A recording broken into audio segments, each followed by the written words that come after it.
我是东东，东东厨房的主理人。披萨风味浓郁有层次，芝士的奶香、配料的鲜香和饼皮的焦香混合在一起，咬下一口就有大满足。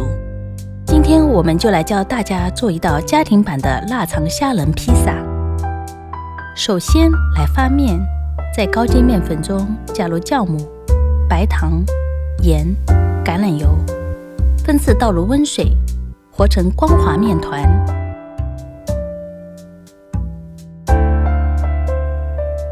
盖上保鲜膜，温暖环境下25度左右，静置2小时。等面团发至2倍大小，再揉一次面，2次性发。发面的时候可以准备配料：番茄、洋葱、腊肠，一半切片，一半切丁；黄椒、红椒切圈；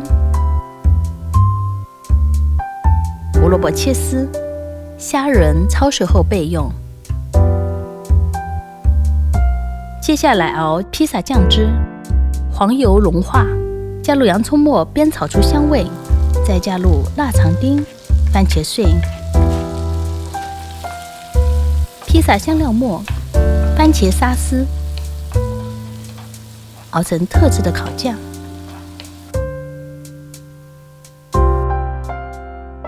下一步制作披萨面胚，发酵好的面团在手中揉匀，捏成圆形面胚。烤盘刷上融化的黄油，摊在圆形烤盘上按压，码边。用叉子在面胚上打孔，防止面饼受热过度膨胀。在面胚上抹上烤酱，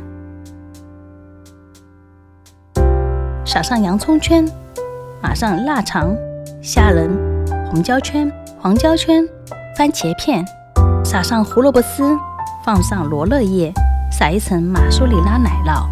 烤箱预热到200度，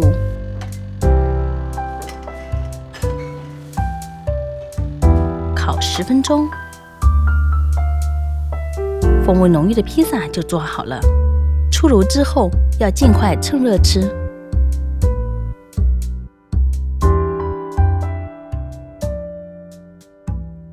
今天做的是家庭版的厚底披萨。